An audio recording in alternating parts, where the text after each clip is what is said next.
and welcome to another episode of That's Absurd. Please elaborate, the show where we talk about science, and while we're talking about science, we try and make you laugh, and hopefully that all goes well. Yeah. I'm one half of that duo that attempts to do these two things. I'm Julian Huguet.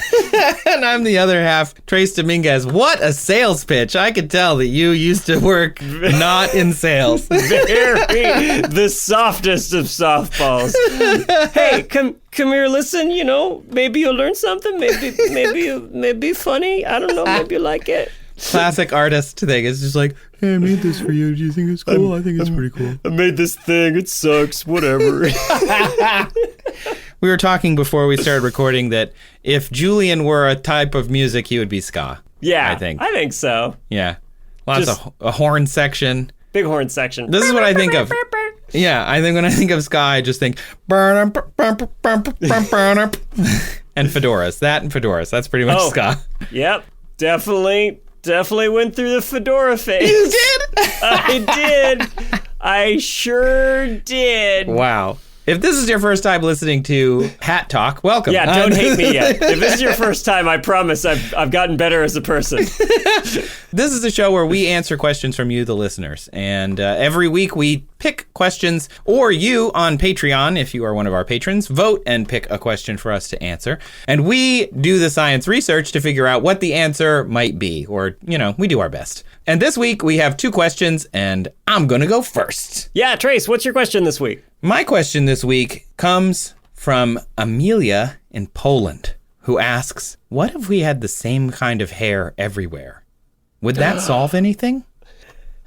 Wow. Take me back to my high school emo band days, just with the phrase hair is everywhere. Please continue, please. I'm sure Emilia in Poland is not familiar with the touchstone alt-rock band that is Dashboard Confessional. But Screaming Infidelities... Can you do a 3-syllable impression of Dashboard Confessional, please? Yeah. Everywhere!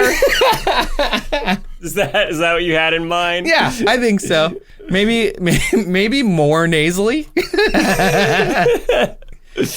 Oh my gosh, that song was my jam. But yeah, it was like such a touchstone moment of when you're 14 years old, you've never even dated anybody, but you're like, man, I bet when I break up with a girl and I find her hair all over my apartment, I'm going to be this sad. Someday I'll break up with a girl. And that then, was aspirational. Someday later, when we break up. I can't wait. I'm going to play this song. And you know what? I did. Did you? Oh, I'm not surprised. When it happened 6 years later. Okay. What if... Imagine you're the emo kid that spent their entire high school and middle school life listening to emo music, and then first person you meet, you marry and fall in love with and live with never break up with anybody. It'd be so meta. You wouldn't be able to relate to all the songs that you related so hard to, and that would make you sad. But no, I don't think that's what Emilia is talking about. She's not. Here. No. She elaborated, one day my wife, American, was telling me about how as a redhead, she was asked the highly crude and vulgar question, does the carpet match the drapes? This was a very commonplace occurrence for her, and that got me thinking, what if they actually were? What if all the hair on our body, our head, arms, legs, face, eyelashes, pubes, everything, were the same texture, grew similarly, etc. I also started wondering about why humans have such a variety in the hair on their body. And I thought the perfect podcast host to ask this to, and naturally, I thought, would that solve it? Aww. And firstly, yes, I just want to acknowledge, Julian, that is the correct response to that disgusting question. It's crude, it's vulgar, and whoever was asking, it was none of their business. It is none of your business. Do not ask that question. If you're still using that phrase in 2025, I'm just going to say, ew. Gross. Yuck. Not a fan. Not a fan. If you ask that to anybody I know, I'm going to punch you in the carpet. I'm going to tear out your rug, okay? If I hear you ask that. Wow, ouch. Julian, you know I had to pick this question. Because you are of the hairy tribe? Yes, because of the hairish type, I am yes on that one. I'm perhaps more intimately aware with your hairiness than most. Oh, why would you say such a thing? Well, because back when we worked for Discovery and we were two goofballs who were barely restrained by our editors, producers, and fact-checking department, we came up with a sketch where you and I, for part of the video, got like bonded into a single person. Yes. And I was like on your back and we were both under the same bathrobe. Yes. And I got tangled back there, basically. Look, it was a lot. It's a good thing that it's very cold in the studio. That's all I'm saying. Yeah, it helped. And it kept me warm. as a fun little behind the scenes trivia point, that is the photo that we use on our Patreon, I think.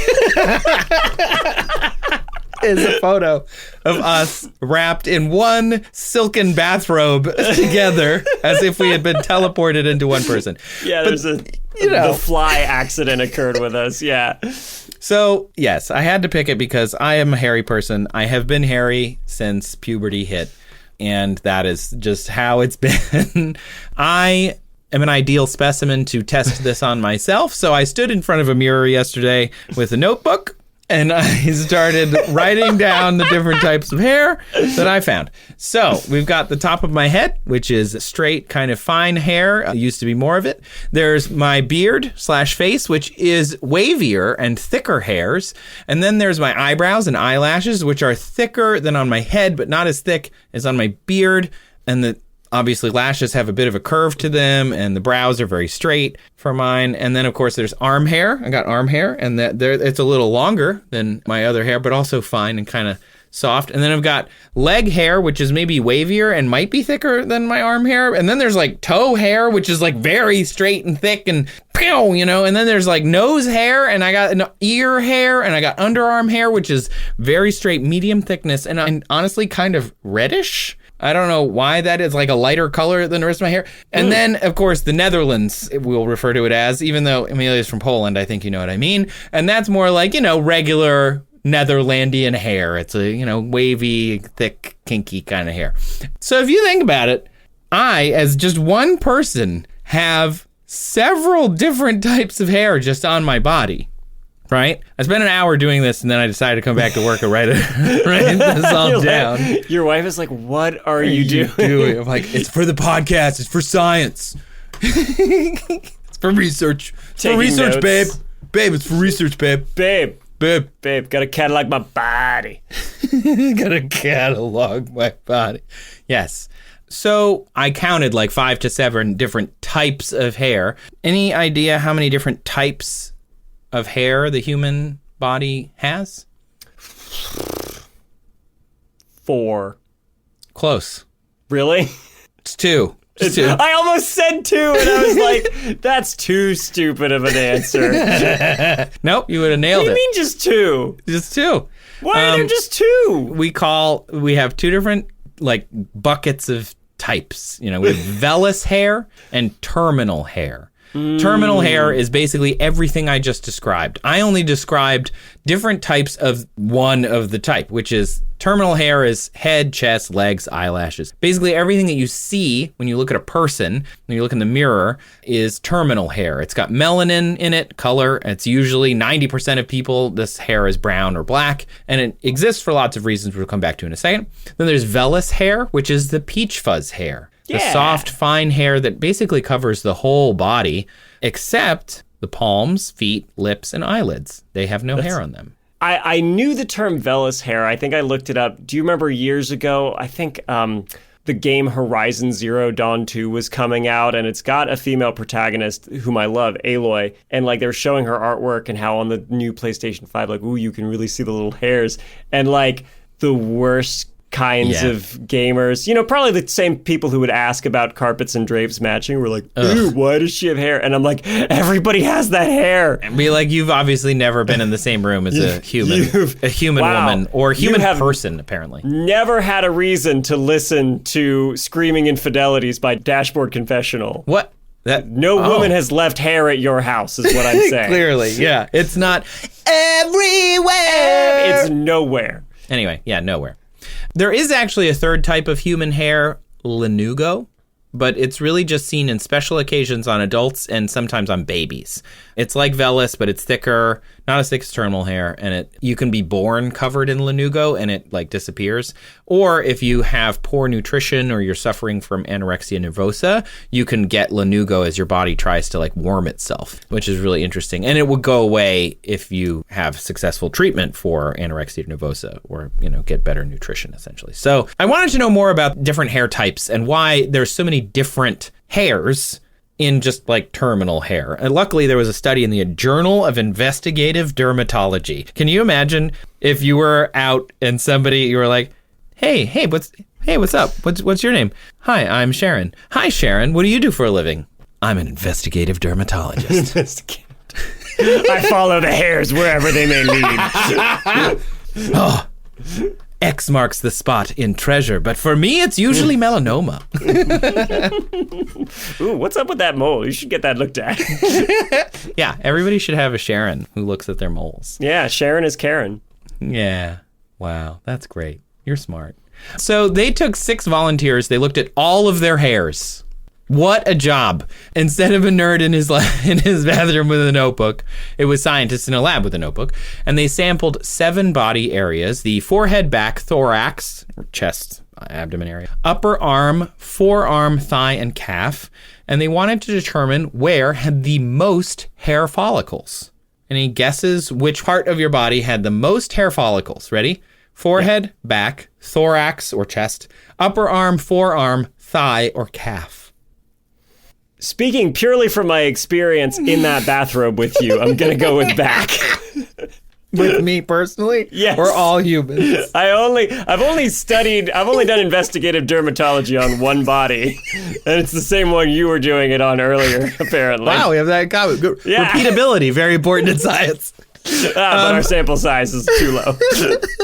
An N of 1. It's the forehead.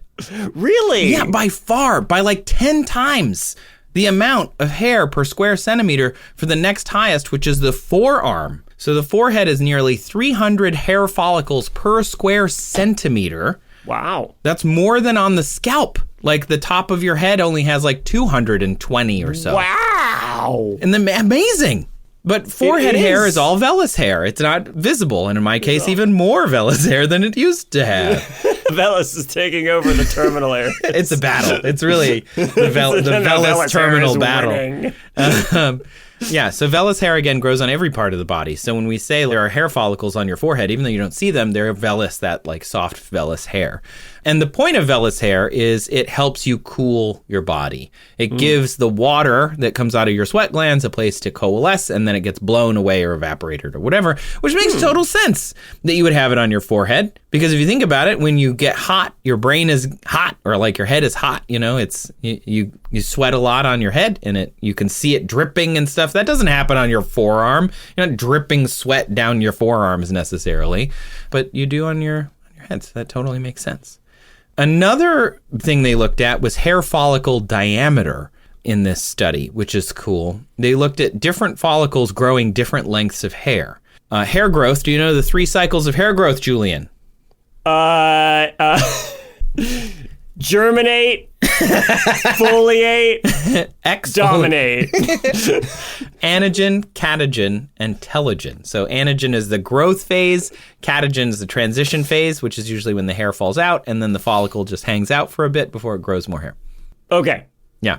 10 to 15% of your hair is in the rest phase. So you actually Was I supposed to study for this? I'm doing real No, poorly. I'm just making you look so smart. I honestly thought that you would know some of these things. I have not looked into hair very much, I'm going to be honest. Honestly, it's just there. It's a blind spot. A lot I'm of learning. a lot of people don't look into it. So minoxidil, for example, you put it on your head if you're have a bald spot. Many men and some women take to regrow their hair on their scalp is minoxidil. And what it does is it puts the hair into the anagen phase. And if you stop taking it, it immediately goes into the catagen and telogen phase. What happens in male pattern baldness is the follicles are going into the telogen phase, rest phase, and not coming out of it, which is really interesting. Yeah. And That's so cool. they just give them a drug that stimulates the follicle, basically puts it back in the growth phase. Super neat. Yeah. Clever. So different types of hair follicles on your body have different instructions. And this kind of gets to the meat of Emilia's question. I couldn't think of a hair pun. The arms versus the head, for example. The hair on your head will grow for 2 to 7 years and then stop and fall out. Totally normal. The arm might only grow for a few weeks, which is why it's shorter than your head hair. Even though it is technically hair. It's the same hair, kind of. It's made of the same stuff. It's all just keratin. You know, the follicle grows, it's like a tube, and it's cylindrical usually, and it has little blood vessels and little muscles in there and everything. And there are millions of them. It's really kind of neat to think about, because the tiny muscle is there to move the hair around. So like when your hair stands up, that's a muscle. Erector pili. I know that one. Itty bitty little. Nice. Yeah. Yeah, and that's a thing that we think is like a holdover, like an evolutionary holdover that we don't really use anymore. Yeah, except for when we have like goosebumps or something. But that's like, it used to be you get goosebumps and we think like, oh, maybe our ancestors had made their hair puff up so they looked like more intimidating. Like a kitty cat. Yeah. Like a bunch of kitty cats out there. We don't really have a need for it anymore because we're not, unless, you know. Maybe I do, but most of us don't. But most of us, we're not so hairy that it makes a noticeable difference. Right. So all humans are born with about 5 million hair follicles all over their body. And the follicle is where the hair comes out of. We just talked a little bit about the structure of them. Hair typically grows about 1 centimeter a month or about 1/2 inch a month. And men grow hair faster than women, fun fact. Eyebrows and eyelashes grow much slower than the rest of your hair. And it is kind of neat how it works. Basically, inside of the follicle, it's like a little bulb. Sort of looks like garlic, I think, in my head, right? There's a little bulb at the bottom, and the follicle just puts cells into there, and the cells die, and they put new cells and push the dead ones up a little bit, and they just keep doing that, and eventually it comes out of the top of the skin, and that's hair. And the reason it looks weird when you shave it, like it looks thicker, is because you've cut it off in the middle. At the beginning of the hair, like if you were to pull it out, it just has a few cells, and so it's like thinner at the end, right? You know, like kind of comes to a point. So when you shave it, it's not actually growing back faster, you're just seeing the like middle of a hair shaft. Follicle cells are super cool. Hair follicles, they think, help heal wounds because the cells around the follicle are the closest to new traumas to the skin. And it's based in the 2 outer layers of skin, the epidermis and the dermis. It usually doesn't go into like the subcutaneous level, although there are some hair that does. So they're closest to a cut or a scrape. So they're the first responders in an injury situation, which is cool. Even though everybody has 5 million follicles, not all humans grow the same amount of terminal hair. Humans of Asian descent have approximately 54 to 175 hairs per square centimeter, African descent 50 to 160 per square centimeter, and Caucasian or like European descent 70 to 225 hairs per square centimeter. So like Caucasians are hairier than other groups, which I thought kind of neat.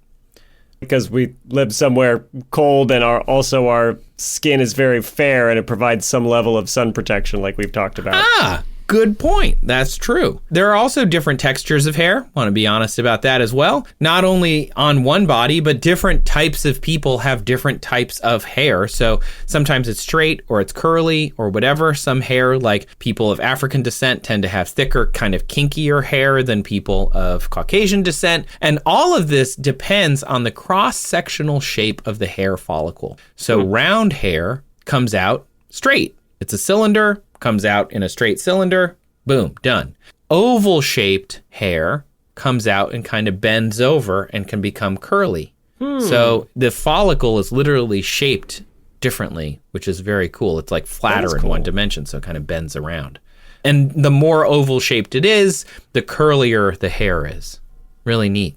So, why do we have hair? You sort of just touched on this, so I think it makes for a nice transition. I'm assuming, right, that it provides some level of insulation. Yep. And protection from the sun. Exactly. Yes. You know, chimps and bonobos have a lot of fur on them, and they are our closest currently living relatives, but they still mostly live in forests. Like they're our shared ancestor. We went out into the savannas and out into like the open air, and their shared ancestor kind of branch stayed in forests. And so they still have a lot of fur to keep them warm, but they do occasionally leave the forest, and they have that hair also to keep the sun off their skin. Or this is what we think. I mean, obviously we can't know, but we can guess, and that is the guess. The reason we still have hair on top of our heads, but not typically, if you aren't me, on your back, is because the sun was mostly hitting the top of your head as opposed to the back. This is what scientists say. And it also means that as we were moving more, we needed to cool our bodies more. So that way our hair got thinner and thinner. We didn't need as much sun protection, but we did need more thermal regulation. So they would need to be able to be blown by the breeze to evaporate their sweat. And humans are excellent at sweating and excellent at cooling our bodies. Chimps and bonobos, not so much, which is really interesting. It's just one of the things that we do way better. And ancient humans, even after our shared ancestry with chimpanzees and bonobos, like Australopithecus, they had more hair and were bipedal. So it was like a weird kind of in between. And it was probably still a benefit because they were living in high altitudes. So it was probably keeping them warm. But anyway, there was a video that I found of you, Julian. Oh, yeah? And Julia talking about hair, which is why I thought maybe you would know some more stuff than you did. How often does this happen? How often do we find our own work from like a decade plus ago that we have both forgotten? And then we're like, don't you remember? No, we wrote hundreds of these things. And you both cited the Proceedings of the Royal Society be a study about why we have hair. Do you have any memory of this at all? Oh gosh. I don't even know if I wrote this one. Julia might have written this one. She might have. No. It did seem like it was one that she'd written. She was such a good writer. Not that you aren't. I know, the implication. I was just going to leave it. No. I wasn't going to touch it. Well, it was well written, so it was probably Julia. Anyway, sexual selection, maybe ancient humans preferred their partner to have less hair for some reason, which is why we have less hair now by sexual selection. But also potentially, you specifically stated a biology letters study that maybe we kept some of our hair because it would help us spot parasites. Oh, yeah, I do remember that now that you say it. Yeah. There was a weird, it was like paradoxical, the suggestions of that study, because it was like, if we have less hair, then you can see parasites. But if we have more hair, then you can see parasites crawling around. And I'm like, which is it? It doesn't. Yeah. I remember being a bit befuddled by that one. Yeah, it did do that, yeah. There's also the suggestion, right, that if there's a sexual selection component, then maybe we get carpets because that's like a signifier of sexual maturity. Yes, I'm glad you mentioned that. That's something else that I have in here as well. That could be something where it just shows that we have gone through puberty, we are mature enough that we can now, produce offspring. And then the last one, which I always find very funny but is important to mention, is it could be for friction reasons. Literally, we could have hair under our arms and in between our legs and places to help keep things from rubbing together too much, both while moving and also during said offspring creation, which I find very interesting and kind of funny. But we don't know why we have hair. All of this is an educated guess. And that is kind of powers. Yeah. That is kind of the answer to Emilia's question. Like, what if we all had the same kind of hair? Well, we don't even know why we have hair, but what we do know is there are two types. So, what if we all had one type of hair on our head, legs, arms, face, eyelashes, pubes, everything, and it was all the same texture and grew similarly? And Emilia didn't specify, so I made two scenarios. We have, Julian, a magic button. And if you push the button, you will either get all vellus hair or all terminal hair. Oh boy, I know which one I'm hoping for. Ready? Both would be shocking, by the way. Here we go. Boop. Diddly diddly diddly diddly diddly. All Come vellus. On, Terminus. Come on. My hair. So that's fine. No, Hank pulls it off. He looks good. Yeah. So imagine you have no terminal hair. That's all the hair on your body with melanin, just as a reminder. You have no visible, colorful hair, and it doesn't grow very long. It only grows very small. You basically are covered in peach fuzz. I'm the naked mole rat. I've become the naked mole rat. Throwback to episode 3, Sophie Schrand. That's right. We've become one step closer to the perfect being a naked mole rat. So this could mean any number of cool things for our bodies. So now that you know all about hair, one, all the things I just talked about, most of that comes from terminal hair. like cushioning, signaling, sexual selection, sun protection. All of that is terminal hair. Mm-hmm. So if you have vellus hair everywhere, the sunscreen industry, big sun, they're going to have a field day, you know? They're going to need, like, all the lotion companies are going to, because again, you hit a magic button. We all now have vellus hair everywhere. Oh, that was tied to everybody. We're all making more. We are all vellus all day. I didn't realize this button had such sweeping consequences. It sure does. So all of our hair is super soft and fine. We have no eyebrows visible. We have no eyelashes visible. You know, we'd probably look super alien. Mm-hmm. Interestingly, our heads would probably look smaller, because you wouldn't have hair to augment the size and shape of your head. So for some people, it might look lumpier or bigger or whatever. But generally speaking, our heads would look smaller because they would be the same color as the rest of us, just whatever color your skin is. All the salons and barbers would clearly go out of business, I guess, for the most part. Because there'd be no more reason to style your hair because it wouldn't grow. The wig industry would either grow huge for a while and then probably crash. Maybe it would become just a fad sometimes to wear wigs. Shampoo, hairspray industry is probably not great. Who will think of the Procter & Gamble's of the world, you know? The Unilevers. Who will think and Johnsons. Of all of the Johnsons? Everybody would think, because he'd be very visible all the time. Well, I'm assuming the button didn't eliminate pants. Yeah, that's true. It's not pants. It's not pants. I don't know. Unless our pants are made of hair, like terminal hair. I don't know. That's funny. So yeah, we'd need more UV protection. Our scalps would likely have more UV damage. There'd probably be higher incidences of skin cancers and things. Interesting sexual selection differences. Not that you can't mess with how you look right now with, you know, some of these things are like, oh, well, you can just shave your hair now. So having no hair on your head, totally common for many, many people of all genders and sexes. So it's like, lots of people already do this, but this would be no eyelashes, no eyebrows, that's when people usually are like, you look weird with no eyebrows. Aha, but so do they. Yes, everybody looks weird. We'd have great thermal regulation though, like amazing. And interestingly, terminal hairs have really important sensory perception jobs. Those little muscles and nerves of our hair tell us if there's a breeze, or can tell us if something has touched us but not touched our skin yet. And we wouldn't have all of that, which is really interesting. So we would feel fewer things. We might feel a little muted for a while we adapt, which is pretty cool. And also, of course, it would alter the microbiome of the skin because there would just be less hair for parasites, bacteria, even microscopic ones to live on. Super neat. I love how we're covering like mostly the biological aspects, but I'm also thinking culturally too. Please, that was my next headline. So what do you think would happen? I mean, I have been educating myself on Rastafarianism by listening to the Lonely Island and Seth Meyers podcast. Okay. Where they break down their Ross Trent sketch. It's like a white guy in college who reads one book and becomes a Rastafarian.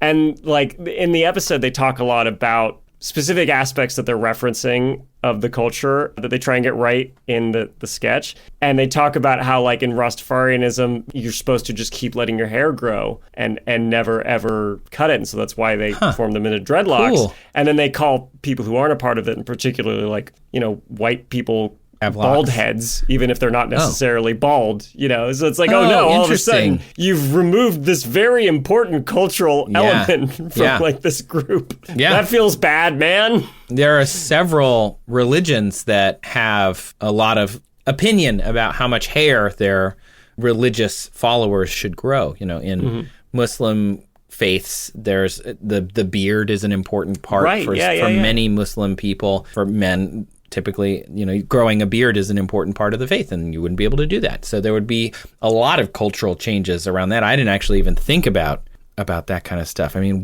who's going to think of all the lumberjacks? What are they going to do? Oh, no. No one's going to look as good in plaid. By pressing this button, I've just made a lot of people very upset. I mean, everybody's already mad. I mean, yeah, but it's 2025. Everybody. But like at me specifically, they're going to be like, did someone press the hair randomizer button? Give it back. And then a bunch of lumberjacks come looking for me.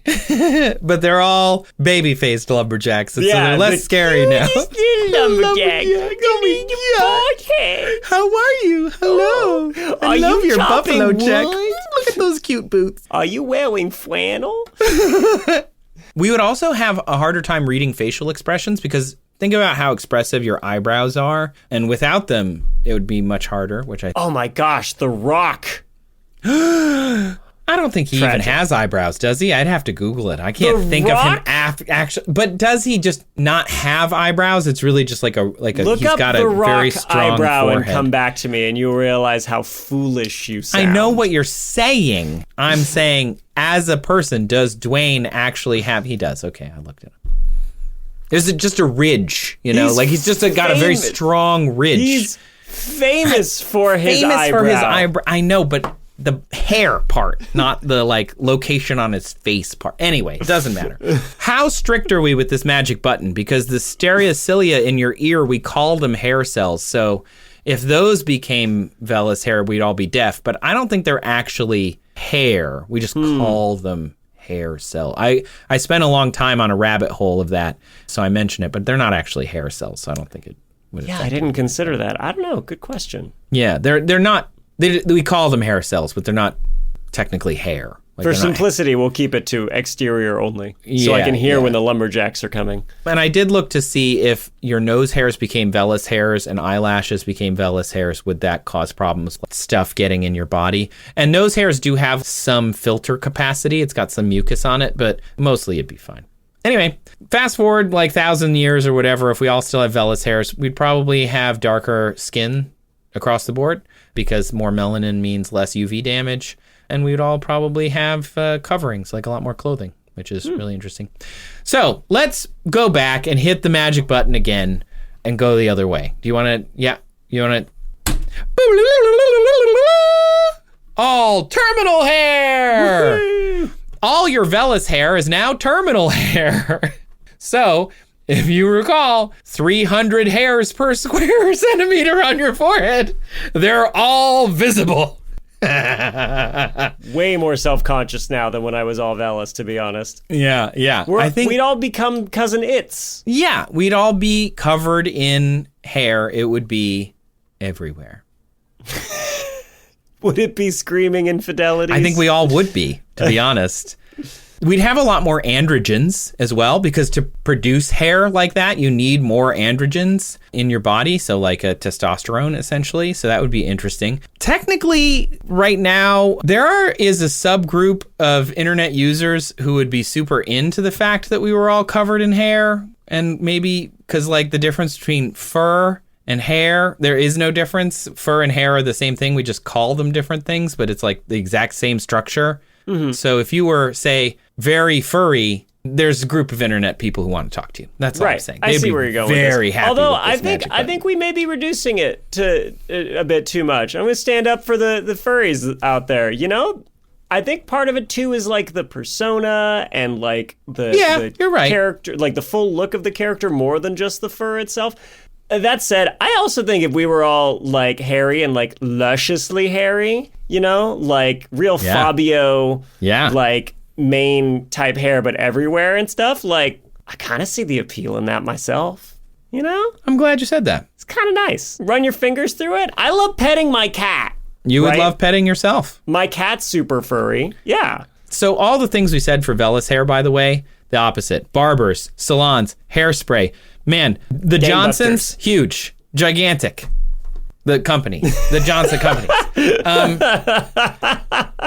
Thank you for everyone would be washing all of their self with shampoo. But this might actually kill the pants and clothing industries. We wouldn't need them. We'd all be Wookiees. Why would we have them? My cat doesn't wear pants. There is a condition called hypertrichosis, known as Ambras syndrome or werewolf syndrome. I put a link in the chat. Oh boy. This was painted by a German woman named Barbara van Beck in the 17th century. Whoa! It is a self-portrait. That's incredible. Can you describe it for the listener? Basically, so imagine a hand-drawn 17th century portrait of a woman in one of those dresses that I assume has a bustle, and she has the most incredible full face, eyes down beard, absolute fantasy gnome, like Gimli level beard, and then Incredible. like hair all over her forehead pulled back in a bun. Hair, you can see her shoulders are a bit exposed, which I'm sure would be racy if it weren't for the fact that also completely covered in hair. She looks quite Wookiee-esque. Yeah. This is the year 1629, and she is it says in the caption below the thing, it says, this is the effigy of Barbara, the wife of John Michael, taken in the 27th year of her age, born in Augsburg, Upper Germany, 1629. Wow. Super cool, right? There's also a picture of her later in life. Put that in the chat as well for you. Can you describe this one, please? Yes. This one's a color portrait, and it's much the same as the last one. Her shoulders and, upper part of her bust that you can see are not as hairy, but she's got a completely covered face in terminal hair, and it's bearded. She's got lipstick on. Yeah. So there's like a touch of red in the middle. Yeah, so this is her, again, later in life. She had hypertrichosis, which means her terminal hairs grew out of where normally you would have vellus hairs. So this is what, basically what would happen if you hit the button is everybody would look like this woman, Barbara Van Beck, which is super cool. That's amazing. Yeah. We'd likely overheat more easily because, again, we're incredible at cooling our bodies, but the terminal fur that we would have would inhibit that. We probably wouldn't need sunscreen, though, because most of our skin would be covered in terminal hair, and a big job of terminal hair is to stop UV damage. However, again, everyone in the world would be constantly grooming themselves. That would be maybe not awesome. But I'm picturing us, you can picture however you want. Maybe you go Wookiee, maybe you go giant cat people. I went more like Tolkien-esque dwarf style, where like both the men and the women have beards and everybody's just it's basically if all of us looked like Taylor Swift's boyfriend's brother. We just all look like him, but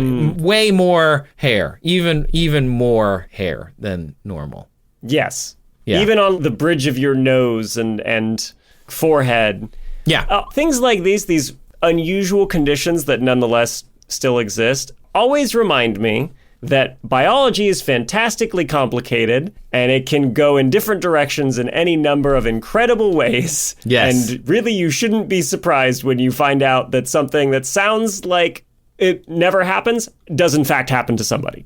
Yes. It's one of those things where if you think biology is like computers and it's just a 1 and a 0, you are sadly mistaken, my friend. There's so much more nuance. It's so complicated how the internal microscopic mechanisms that keep your body functioning work.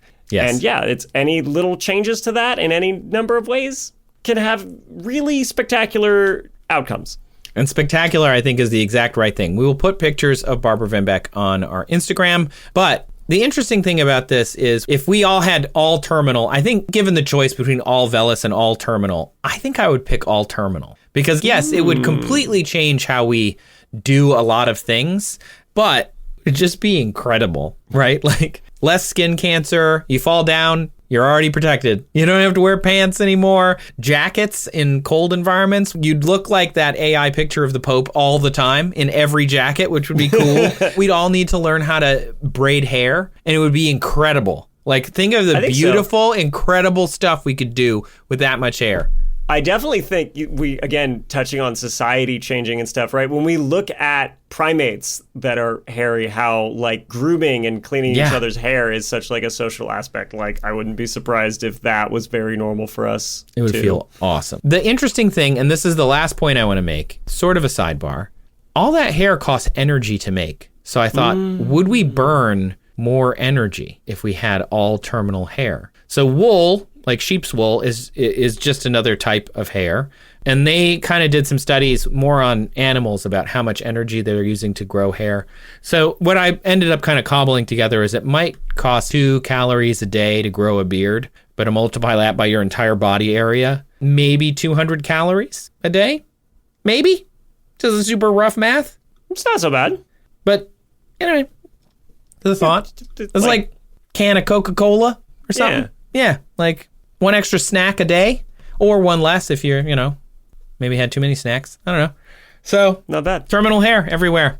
It's Dashboard confessional nightmare. I think that could solve some things. Emilia did ask, right? Would it solve anything? And yeah, you mentioned rates of cancer. I think a lot of the body dysmorphia that people get because you could see like people's stomachs and outlines so clearly. Yeah. That'd be nice. You know what it would solve? You know what it freaking solve, Trace? What?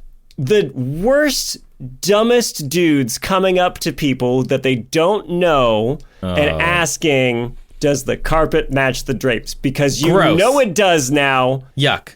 But you're still gross. But you're gross. So bottom line, we evolved hair in the places we did for reasons. We don't know what those reasons are, but I don't think we want to mess with the great balance. But if we did, terminal. I'm all terminal. Terminal. All right. Team Velis, though, for me, personally. What? I want to be smooth. So smooth.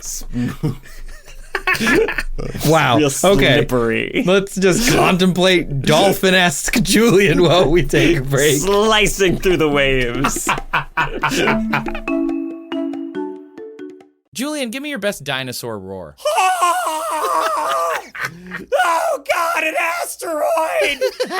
It's horrible! Wow, that was not where I expected that to go. We're popping in before the show to tell you about I Know Dino. It's a dinosaur podcast. You know, we think of those dinosaurs being this thing that's been dead for tens of millions of years. Even so, studying dinosaurs can still teach us stuff that is relevant to the world today. Yeah, like climate models to help us understand global warming. Migration patterns of dinosaur lineages, they tell us about Earth's changing continents. We can also study dinosaur diets, what plants lived then and maybe what animals and how they interact. And, this is super cool, many dinosaur injuries, paleopathologies, they're the first known occurrences of diseases. And they talk about all this kind of stuff on I Know Dino. It comes out every week with new dinosaur stories that you're not going to hear anywhere else. Like, I hadn't heard of a lot of these, which is pretty cool. You can find I Know Dino on Apple Podcasts, Spotify, wherever podcasts are. And if you found us, you can probably find them. Go check them out.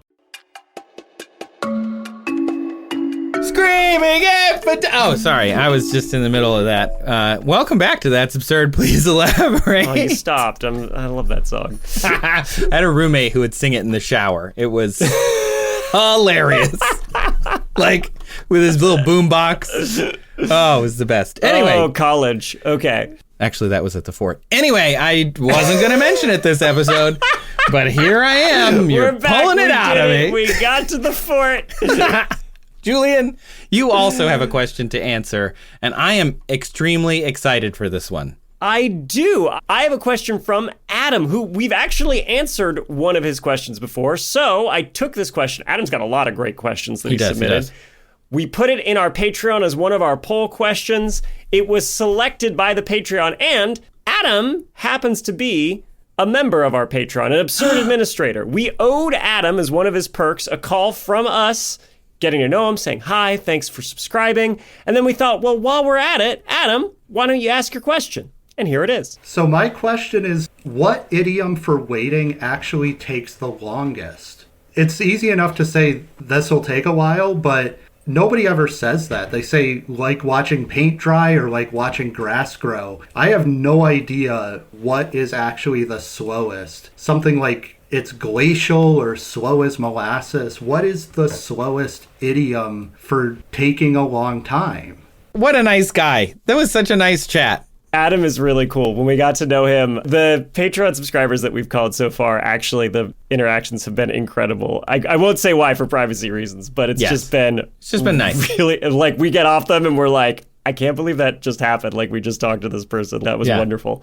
Adam did say, by the way, I asked, since you were a Patreon subscriber and you can vote and you saw this question, your own question pop up, did you, vote for just this one? Because it won by one vote. It did. And Adam said he actually voted for all five because he wants to see a 5-way tie.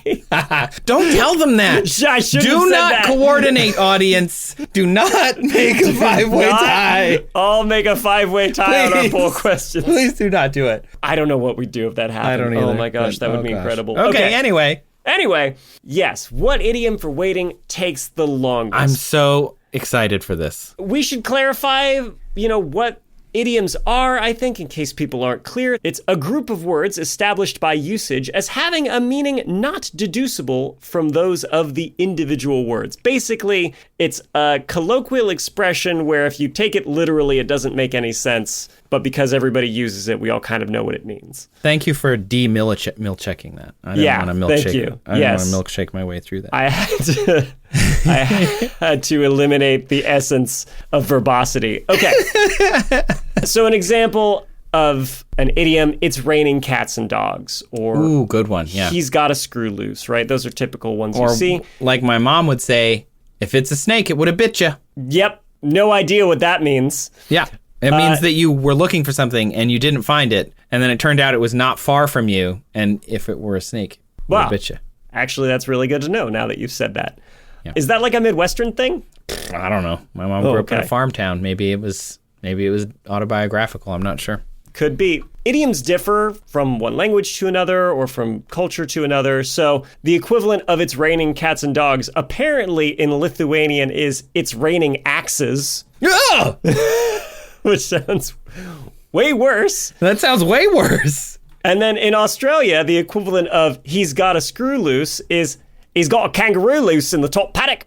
What about the bottom paddock? I think that's where the carpet is. I think the drapes are the top paddock. No! And the carpet. If you've got a kangaroo loose in your bottom paddock, that's a very different meaning. Which actually reminds me of kangaroo loose in his bottom paddock. Another Australian idiom that I wanted to mention just because I found it while doing this research and I love it, which is go off like a frog in a sock. And what is that? It's like when you're really excited or worked up about something, and it just made me picture a frog in a sock. Yeah, that doesn't seem good. It seems like that frog would be upset. Go off like a frog in a sock. I get that. I do get that. Imagine a little sock trying Idioms, to hop around. I was once sitting around in grad school with a guy from Austria and my roommate who is French. Mm-hmm. And did he have a kangaroo loose in the paddock? No, Austria, the as he says, the one without the kangaroos. Oh, okay. He literally tells I'm people sure that. He explicitly has to say that a lot. Yeah, he does. So anyway, we're sitting around in my basement apartment in Washington, D.C., and I said something about the straw that broke the camel's back. And they were both like, what are you talking about? Why? What? Like, I get it, but like, why is it that? And I'm like, I don't know. So I said, what is it for you then, UC, the Austrian? And he goes, it's the pint that makes the barrel overflow. And I was like, wow, of course it is. Of course it is. Of course it is. So Germanic. Right? And then I said, Colleen, what is it for you? And she's like, it's the drop that makes the vase overflow. And I'm like, you're lying. Wow. That can't be it. Wow. Did she say that in black and white with a cigarette dangling from her lips? It is the drop that makes the vase overflow. Love is the drop that makes the vase overflow. Love. This is a good time to address that I know over half of our listenership is not from the United States. True. So I appreciate if these might not be obvious at first, these idioms. I also tried to look for idioms from other cultures because they're frankly fantastic a lot of the time. I could only find a handful. If you've got more you want to share, please share them. Send it to us. Them. Social media us. Our Instagram is the one we look at the most. I'm speaking for myself, but you can send them to us wherever. Yeah. Spotify, comments, what have you. If you want to tell us a strange idiom from your country, please share. Please. And also tell us what it means. Yes. Or don't. Let us guess. Now, Adam asked specifically about idioms that have to do with time, waiting, right? Yes. So we went through a few, but I realized as I was going through the research that not all of them are necessarily an apples to apples comparison. Hey, idiom. It's an idiom. So some of them involve length of time, right? This will take a while. This is taking forever. Others are frequency, right? Once in a blue moon, right? You won't say this will take a blue moon or until the next blue moon. That's not an idiom that people use, but you can't really compare that with this will take a while. Yeah. And then there's some that describe rate, right? A snail's pace, a glacial pace. They're the rate something is happening, but they have no definitive end, like a lot of the idioms that have to do with time do. Yeah. Fortunately, I still found a lot of idioms that have to do with things taking a certain amount of time. I was not wanting for those at all, so I tried to focus on just those. Mm-hmm. And I found a lot, so this might take a while. Oh, wow. See what I did there? How long would it... How long would it take? Well, that's a great question. Let's start with a while. Okay, wait. A while is an idiom? Well, I think it'll take a while, certainly is an idiom. Yeah, or at I least guess. an expression for waiting a particular unit of time, except maybe it's not a particular unit of time, because all I can find for definitions of a while is just a length of time. We usually mean it to be a long time. Yeah, but like less than one human lifespan. Yeah. But maybe not. But if we're taking it literally, who knows? So Yeah. I said that a while could be any time from never, it will take an infinite amount of time, to the minimum amount of time possible, which is Planck time. Oh, good. Planck time. Yeah. Great. Super. Planck time, for those that don't know, there is something called a Planck length, which was defined by physicist Max Planck as basically 10 to the minus 20 times the size of a proton. It's basically the smallest measurable distance. Anything smaller than that, and you start to get like quantumness that makes your measurements uncertain. Yeah. Planck time is the amount of time it takes a photon, so a particle of light, traveling in a vacuum to traverse that distance of a Planck length. So it's 10 to the minus 43 seconds. Wow, that is small. It's literally the shortest amount of time possible. So a while is anywhere from that to never. Wow.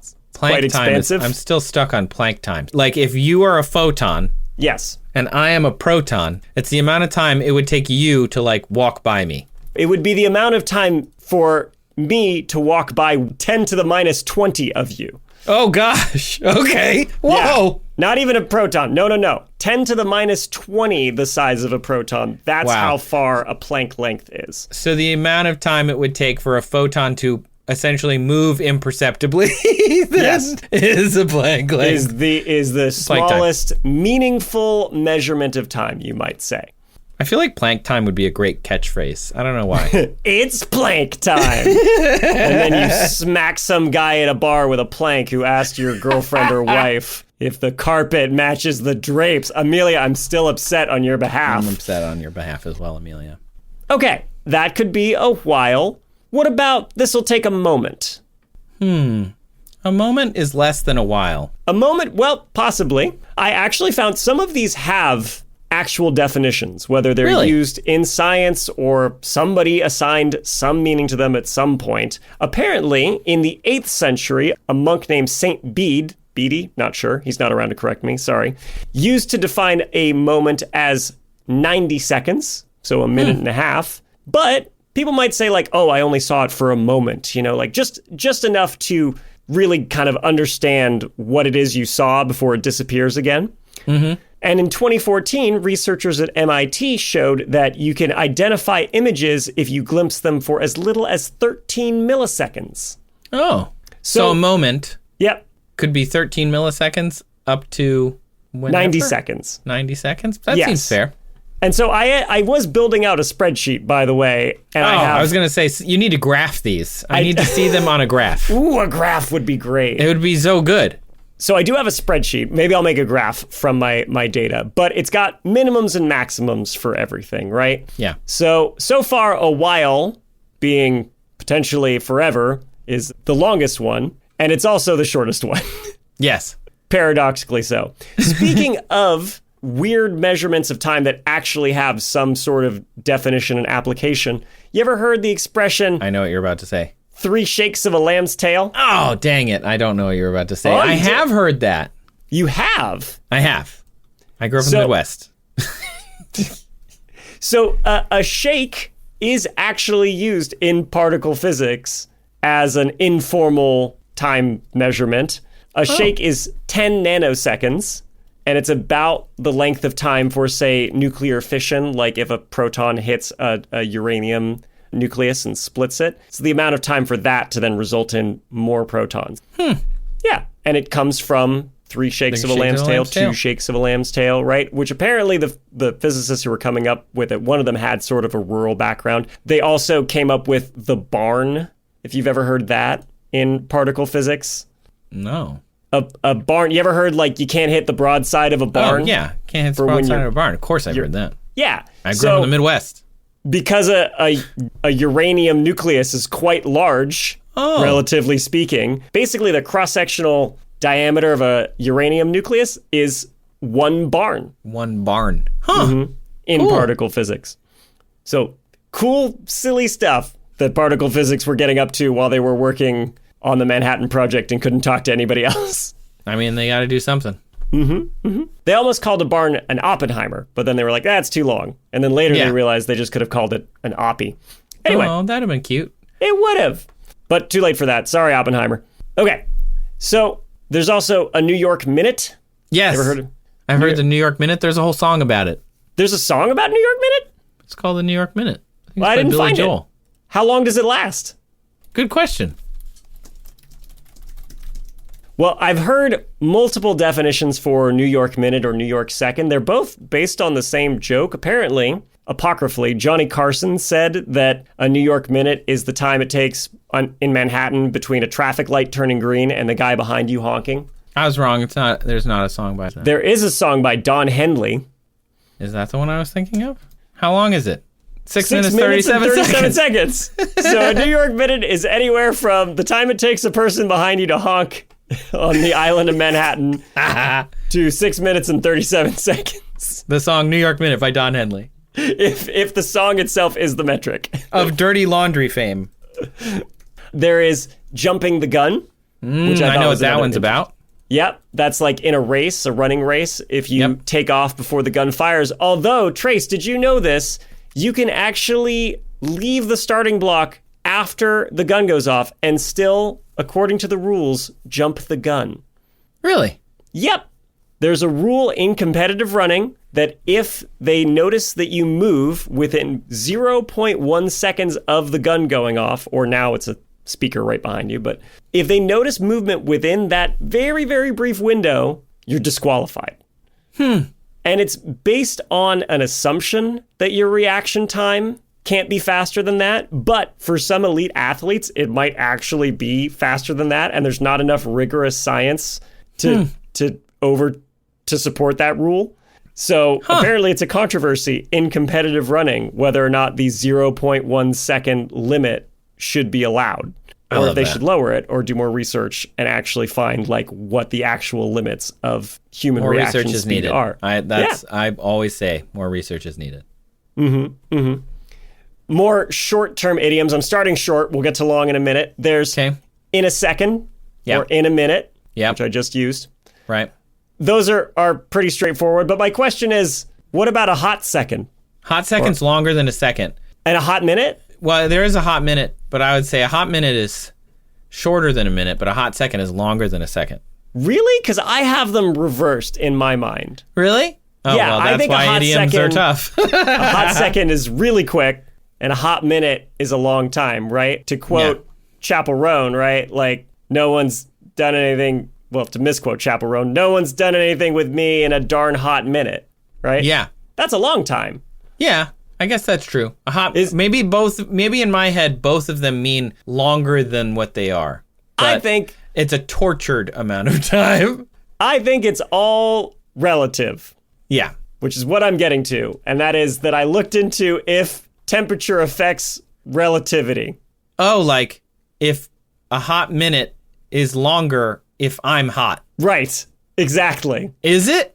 So I looked into I couldn't find a lot on it, but Okay. I did read about an experiment called the Pound-Rebka experiment from 1959. And these were physicists that were testing something Einstein had proposed based on general and special relativity. And that is, if a photon, right, a particle of light, is traveling out of a gravitational field, right, like from the surface of the Earth upward, it should, based on what Einstein proposes, lose energy. Okay. Even though, right, it's not being pulled on by gravity, it still should lose energy as it goes up. Okay. So two scientists devised an experiment where they took some iron that could emit gamma rays and they put it at the bottom of a long shaft. And then they had that same iron at the top of the shaft. And the idea was when the iron at the bottom of the shaft emitted a gamma ray and it traveled upwards, if the photon lost energy, it shouldn't interact with the iron at the top of the shaft. Right? But then if you actually move that iron while the photon's coming at it at a specific precise rate, that should overcome the change in energy. enough so that the iron can actually, interact with that photon and capture it, basically. And eventually they showed this to be the case, and that the photon does indeed lose energy as it travels up through this shaft and away from the center of the Earth. But an initial source of error was the 2 iron crystals that they were using were different temperatures. Because of that, the atoms in the crystal lattice were vibrating at different speeds, and it was enough to have a relativistic impact that made it so the iron wasn't actually interacting with the photon when it should be. Cool. So it showed that, yes, apparently it does have some sort of impact on time dilation when these atoms are vibrating around faster. Cool. The thing is, for you, it still seems like a second, right? Even if you're hotter, the time passes as 1 second for you. It's to an outside observer where things change. So I guess that's why if you think a hot second is longer or shorter, it just depends on, are you the one waiting on somebody to do something in a hot second? Or do you have to do something and you said it would take a hot second? Got it. Yeah, that makes sense because UC always used to wait for me because he's Austrian and he's very punctual. And I'm usually late. Yeah. So for you, it felt like a second, but for him, I was like, oh, I'm sorry, I'm 5 minutes late. And he's like, I've been waiting forever. Mm-hmm. He didn't say that, though, because he was polite. He just went, and then we would get on the train. I'm waiting until my beer mug is empty. Okay, a jiffy, another one with a specific definition. Was this the one you were expecting? No. What were you have to tell me, what were you expecting? A beard second. I have never heard this. I heard it literally today. There were some scientists who were jealous of this is how it was told to me. There were some scientists, physicists, who have the light year. The light year is this beautiful, perfect, it's the amount of time it takes light to traverse a year in a vacuum. Like it's a very like perfect unit. So like elegant. And these other scientists didn't have that.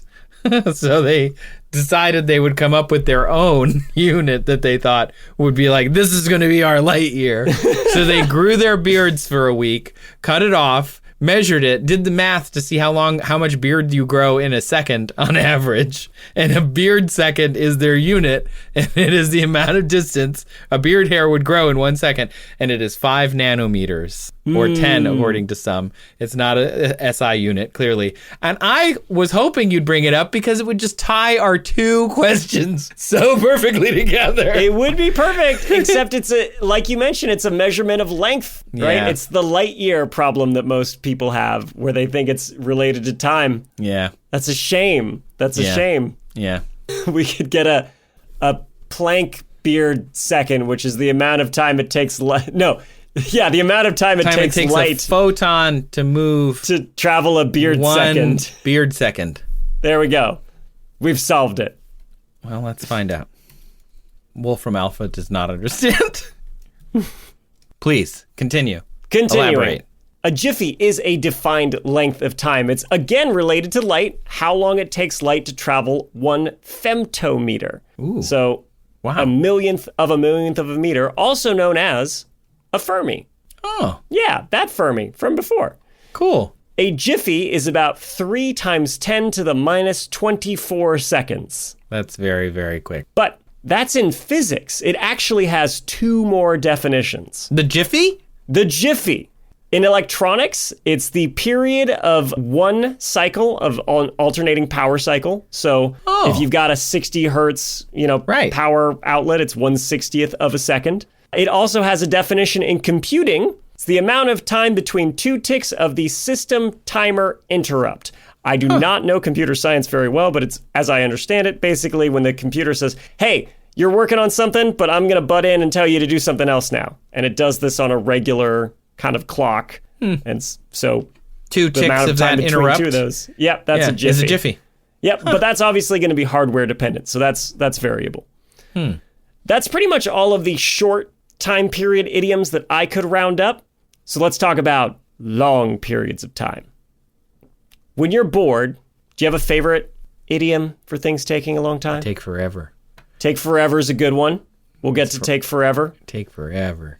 I love this is like watching paint dry Paint dry. kind of grass variety. Grow. Grass grow. Yep. Yeah. Looked into these. Of course, There's more nuance than you might think. There's lots of types of paint. Yeah. So if it's something like a watercolor that's applied in a thin layer that might take only a few minutes, acrylic modern paints, they can take 30 to 60 minutes, again, if they're a thin layer. Oil paintings can actually take years to dry. Yep. Years? A finished oil painting to fully dry, it dries from the exterior first and the lower layers also dry after that. And it can take so long that it can take 18 months to multiple years, which made me think, say an artist finishes an oil painting, waits long enough that the paint will be okay in transit to send it to a museum or on display somewhere, and then it gets put up, but the paint underneath is still drying. Yeah. And you go to this museum or this art gallery, and you look at it, and you enjoy the paintings. Right. Congrats, you just had a good time watching paint dry. Did I enjoy all of the paintings equally? It's very important. If you do not, this wellness session will end. All your points will be deducted. That is fascinating. And I thought that was have cool. Definitely enjoyed paint drying, I'm sure, on at least one occasion by accident. I must have, right? I've gone with like living artists that have an exhibit put up of things that they've worked on done in oil and enjoyed it. I'm sure. So, yeah. Huh. That's cool. I liked watching paint dry. Yeah. There, I said it. And I like watching grass grow because it grows constantly all day. And I like looking out the window. Which, by the way, I looked up, can take typically anywhere from 10 days to a month. What about things like this'll take an age, this'll take an eon? Yeah. I'll get to it when pigs fly. Ah, we'll get to that. Oh, will we? Good. Things like ages and eons, those also have definitions if you're a geologist. An age is the shortest unit of geologic time. They can be thousands of years to millions of years. And then if you work your way up through epochs and periods, eventually you get to eon, the longest length of geologic time, which lasts for several 100 million years to 2 billion years. That's a long time. So if you're using, this'll take an age or this'll take an eon interchangeably, you're making geologists cry. Stop it. And we don't want to make geologists cry. We like geologists. We like they rock. They rock. Yes. Okay, let's get to some animal-centric ones. Till the cows come home. Yeah, till the cows come home. Got it. Apparently, according to farmers, they do that. They just come home. Yeah, in the evening when they want to be milked and when they're hungry. Yeah, they're Or hungry. maybe they won't. So we'll say several hours to possibly never. Certainly not on the scale of an eon. Several hours to never. Several hours to never. That's great. Also, good album name. Several hours to never. That's like a total emo album. Oh, yeah. Or 15 minutes to never. Yeah. 15 minutes to never. There was a band called 30 Seconds to Mars. Anyway. Yeah, 30 seconds to, yes. You brought up When Pigs Fly. Yeah. Great one in English, but there's also a few we found in foreign languages that I think are fantastic. I'm so excited. When the cows are dancing on the ice. Okay. In Dutch. Great. When hens have teeth in French. And my personal favorite from Russian, when the crawdad whistles upon the mountain. That one's a good one. That's a great mental image. So all of those except the hens have teeth one, I think I can kind of lump together in a category of when something evolves to have a new trait that its ancestors didn't have, right? I think that's fair. Yeah. Because as we've talked about in the past, right, if something's in a clade and then its descendants evolve, even if they're radically different looking, you don't evolve out of a clade, which means you and I, we're fish. Okay. Right? That sort of thing. Yeah. I'm a fish. Birds, You're a fish. We're all fish. We're all just fish here. We're just fish hanging out. We're all with just fish here. 2 legs in our lungs, like a couple of fish. That also means, right, that birds are still dinosaurs. Right. Right? They are current living dinosaurs. They descended from the dinosaurs that lived hundreds of millions of years ago. And so I thought it might be instructive then, if we're going to get a sense of when pigs might eventually be able to fly, or when a cow might be able to dance, or a crawdad whistle. Well, what was the time scale of dinosaurs first, existing to when they could start flying? Some of them. Oh, wow. Obviously. Okay. That's going to be a while. Well, dinosaurs first evolved during the Triassic period. That was about 240 million years ago. Birds, their descendants, came along later. When did flying first appear? We think the first bird that we found so far that we think in the fossil record is Archaeopteryx. I love Archaeopteryx. It's a cool one. It's so cool. I've seen a fossil of it. It's cool. It's amazing. It's very much, you can look at it and be like, well, there's some stuff here that's definitely very dinosaur-like, and there's some stuff here that's very bird-like. And we think it was at least capable of gliding.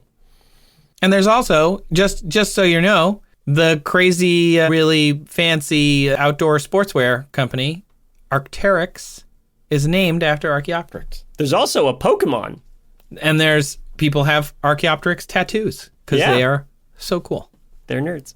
Look them up. They're cool. Archaeopteryx evolved in Europe about 150 million years ago. So that's about 90 million years from the first dinosaurs to the first flying dinosaurs. Got it. Now, of course, that doesn't mean that pigs are ever going to eventually fly or their descendants, right? Yeah. There's got to be pressures, things that happen, random mutations that go in that direction until eventually, they're walking on two legs and then the forelimbs change shape much the way that birds did and become wings that allow them to fly. A lot of things have to happen, and if there's no pressure that will make those things happen, then pigs will never fly. Same for crawdads whistling and cows dancing. So I'm going to peg that at 90 million years to never. Great. And while we're at it, let's address the hens having teeth. Remember I said Archaeopteryx had some dinosaur-like features? Well, one of those was teeth. In fact, a lot of birds that lived basically 150 million years ago until the other dinosaurs besides the avian ones went extinct had teeth. And we think the only reason that birds survived as we know them with beaks and without teeth is because, well, when the extinction event happened and sent us into an ice age, probably it would be better if you could eat things that could stay, still viable when frozen and maybe buried for a long period of time. Things like seeds. Yeah. And if you have a little sharp, narrow beak that can peck at those things, you're in better shape than your toothy cousins might be. Makes sense. So the when hens have teeth might also be, in the future 90 million years to never, but also in the past, negative 150 million years to 65 million years ago. Okay, that makes sense. All right, we're coming up on the end here. When hell freezes over, Trace, where are you from again? Michigan. There's a Hell, Michigan. There's a Hell, Michigan. I've been there. There's only when I was there in the 90s, there's only 3 buildings. There's the Dam Side Inn, which was a motorcycle bar. There was an empty building that said Gone to Heaven on the door, which we thought was very funny. Mm-hmm. Then there was a house next to a cemetery. That sounds like hell. And they had a souvenir shop, I guess. So maybe why not? Make some merch off of it. Yeah. There's a second hell on Earth. Where? Norway. Hey, I like Norway. Both of these places are very cold in the northern hemisphere's winter. Oh, so when hell freezes over is every 12 months. Every winter, yeah. So whenever winter's coming next. Depending on if you're talking metaphorically or geographically. It's true. I don't know what the metaphorical hell will freeze over, what that would look like. Depends on your religion, if you believe in a hell or not. There's all sorts of things. If hell doesn't exist in your religion, then that's a never. Yeah, great. Good news. There was another idiom from Thai on one afternoon on your next reincarnation when we're talking about religious idioms that I like that. Don't have a definitive endpoint, really. I like that, too. And I was wondering, when's your next reincarnation going to happen, though? But it definitely means not within your lifetime. And I appreciate that. Yeah. That's the minimum. And then after that, who knows? Yeah, after that. Within 2 lifetimes. You get on the ride again. If there's a long line, When does your next lifetime start? Who's to say? Yeah.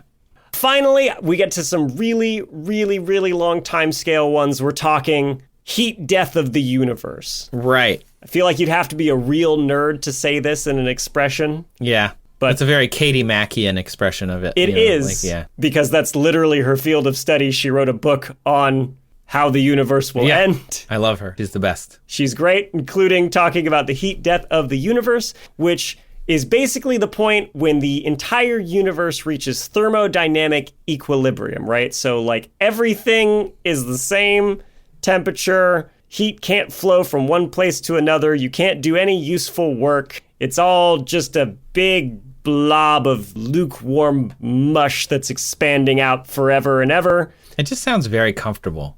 Like it just sounds like nice, kind of nice. Just cozy. Yeah, cozy. Even though it's not actually warm. Like we wouldn't think of it as warm. Anyway, it doesn't matter.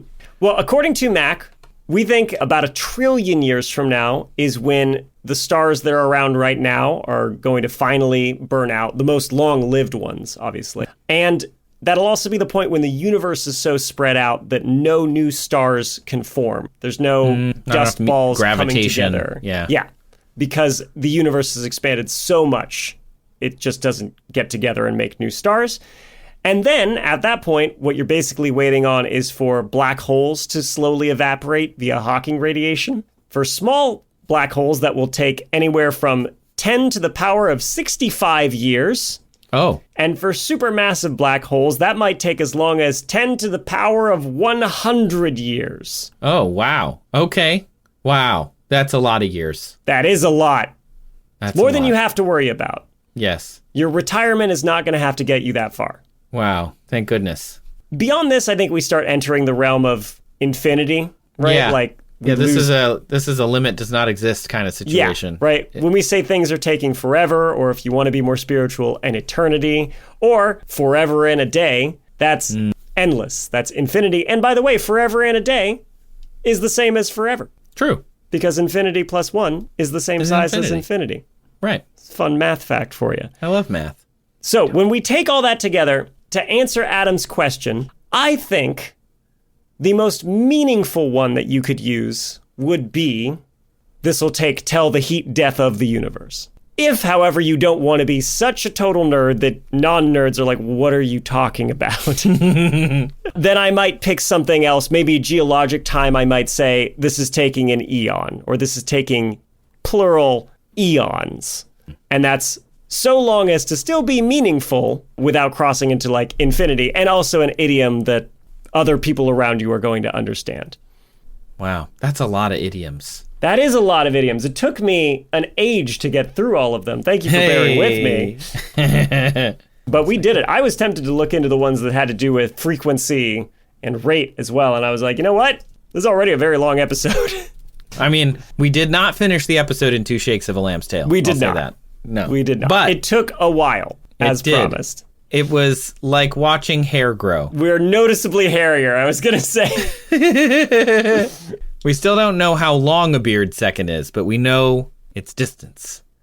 Shoot.